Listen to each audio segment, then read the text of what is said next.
Bueno, ahora lo que vamos a hacer es empezar a ver los alcances que tiene la ley de Coulomb y cómo los físicos se las fueron ingeniando como para encontrar algunas soluciones a los problemas de la física de la electricidad. Si, por ejemplo, nosotros tenemos una carga negativa fija, un cuerpo cargado negativamente, fijo en el espacio, y vamos a tomar solamente el espacio del pizarrón, no vamos a tomar un espacio tridimensional porque es mucho más complejo. Para dibujarlo vamos a dibujar el espacio plano de nuestro pizarrón. Si tengo una carga eléctrica, por ejemplo, esa que está ahí, negativa, y le acerco una carga positiva, por ejemplo, esta bolita, va a aparecer una fuerza de atracción. Es decir, la bolita va a tender a ir hacia acá. Va a haber una fuerza que me va a empujar la bolita hacia la carga negativa. Entonces, en este punto del espacio, si pusiera una carga positiva, aparecería una fuerza hacia acá. Si esa carga positiva la pusiera acá, aparecería una fuerza hacia acá. Siempre en la línea que une las dos cargas. Lo que está sucediendo es que cada vez que yo coloco una carga en el espacio circundante a esta carga negativa, va a aparecer una fuerza que es vectorial, y va a estar en la línea que une las dos cargas. En este caso es así, en este caso es así. Entonces, ¿se acuerdan que la fuerza es una magnitud vectorial? La dirección siempre va a ser en la línea que une las dos cargas, y el sentido siempre va a ser, como la carga es positiva, hacia la carga negativa.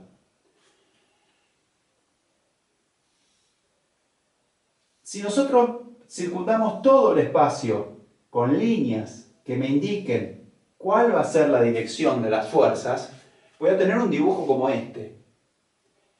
Y, por ejemplo, si yo pusiera una carga acá sobre esta línea, sé que la fuerza va a apuntar en esa dirección y va a apuntar hacia, en el sentido de la carga negativa. Por lo tanto, si a estas líneas les hacemos una flechita hacia dónde va, nos puede dar una idea de cómo va a ser la fuerza en todo el espacio circundante a esta carga negativa.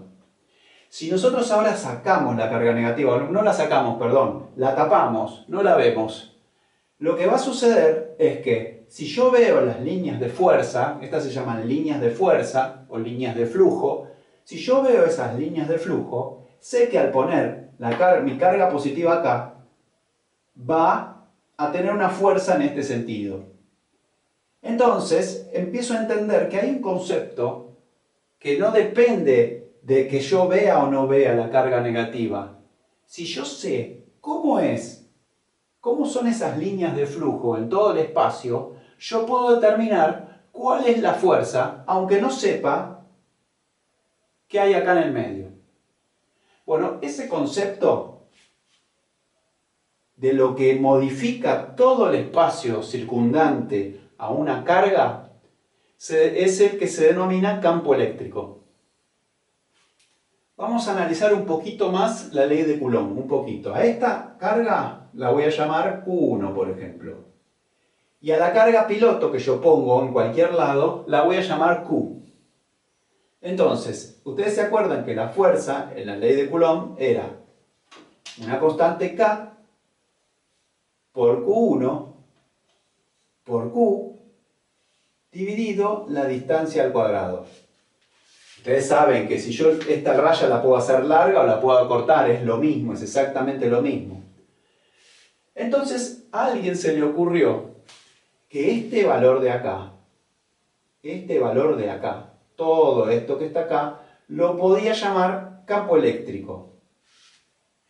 Entonces me queda que mi fuerza es igual al campo eléctrico por Q. Si yo conozco el campo eléctrico, que es colineal con estas líneas de flujo, si yo conozco el campo eléctrico, aunque no sepa qué hay en el medio, puedo saber la fuerza. Si yo sé que acá hay un campo eléctrico que apunta para allá y tiene un valor, lo único que hago es multiplicar esta carga por ese campo eléctrico y obtengo la fuerza. Y me olvido de la ley de Coulomb. En realidad, la ley de Coulomb está implícita en este campo eléctrico. Toda esta constante por la carga que está en el centro, dividido la distancia al cuadrado, es el campo eléctrico. Ahora, ¿qué sucede? Esta es una expresión escalar. Esto es una fuerza, es un número. ¿Se acuerdan que lo veíamos? Que la fuerza se medía en Newton. La carga se mide en Coulomb. Entonces, el campo eléctrico, ¿en qué se medirá? Si yo despejo el campo eléctrico de acá, acuérdense que para despejar el campo eléctrico tengo que deshacerme de la carga, de la Q. Entonces tengo que pasar la Q dividiendo. Entonces, fuerza sobre Q es igual a campo eléctrico. Por lo tanto, la unidad en que se mide el campo eléctrico es igual a la unidad de fuerza, que es el Newton, dividido en la unidad de carga, que es el Coulomb. Entonces acá ya tenemos dos conceptos fundamentales. Esta, que es una ecuación que me dice cómo puedo calcular la fuerza respecto del campo eléctrico, y esta, que me dice cuál es la unidad del campo eléctrico. El campo eléctrico se mide en Newton sobre Coulomb. Ahora, ¿qué sucede? Estos son números, pero las fuerzas no son números, son vectores. Entonces, una fuerza es vectorial y un campo eléctrico, entonces, ¿cómo será? ¿La carga es vectorial? No, la carga es un número. Acuérdense que cuando vimos variables escalares y vectoriales, la carga la pusimos como un escalar, como un número. Entonces, lo que tiene que ser vectorial es el campo eléctrico. Si yo esta ecuación la escribo en forma vectorial, tengo que la fuerza vectorial, cuando pongo una flechita arriba, estoy hablando de un vector, es igual a mi campo eléctrico vectorial por la carga. Ustedes no les importa tanto qué es un vector. Lo importante es que en el dibujo saben que si yo tengo una flechita así, como esta fuerza, el campo eléctrico, en ese caso, va a tener el mismo sentido y la misma dirección. O sea, la dirección va a ser la misma línea y el sentido va a ser hacia allá. Entonces acá voy a tener un campo eléctrico E coincidente con esa fuerza. Para obtenerla, si yo conozco solo el campo eléctrico, para obtener la fuerza, multiplico el campo eléctrico por la fuerza. Perdón, el campo eléctrico por la carga. Si yo pongo una carga así, voy a tener una determinada fuerza. Si pongo una carga más grande, más cargada, voy a tener más fuerza. Porque esa fuerza va a depender de la cantidad de carga. Pero el campo eléctrico en ese punto siempre va a ser el mismo. ¿Por qué? Porque depende de la otra carga, no de la carga que pongo como testigo. Bueno, entonces, estas líneas se denominan líneas de flujo.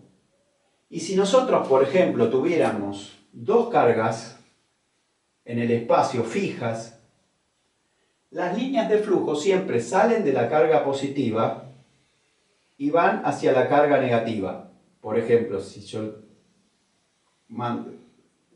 tomo esta parte del espacio, esta es mi línea de flujo. Si vengo más arriba, la línea de flujo va a ser así. Si vengo más arriba, mi línea de flujo va a ser así. Acá va a ser así, así, así. Y voy a obtener un dibujo muy similar al que se obtiene, acá podemos dibujar, por ejemplo,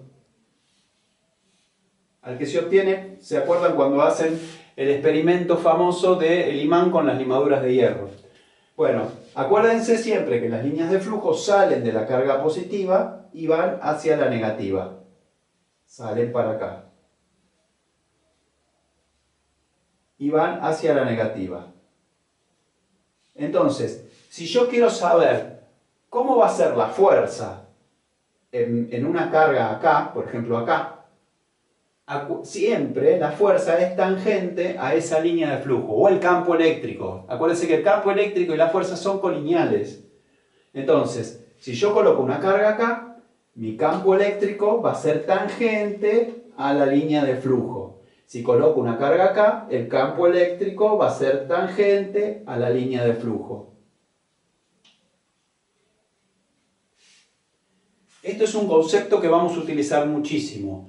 No vamos a hacer cuentas vectoriales, pero sí les voy a colocar en el espacio, lo vamos a hacer siempre en forma gráfica, y les voy a colocar en el espacio determinados campos eléctricos y ustedes me van a tener que decir para dónde va la fuerza.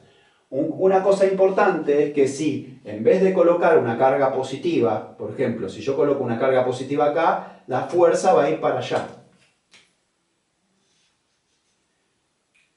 Pero si en vez de colocar una carga positiva coloco una negativa, la fuerza va a ir para el otro lado. Entonces, como la carga es negativa, el sentido del campo eléctrico, el sentido de la fuerza, perdón, cambia. Porque un vector por un número negativo hace que cambie el sentido del vector. Entonces, una carga positiva va a tener una fuerza hacia allá.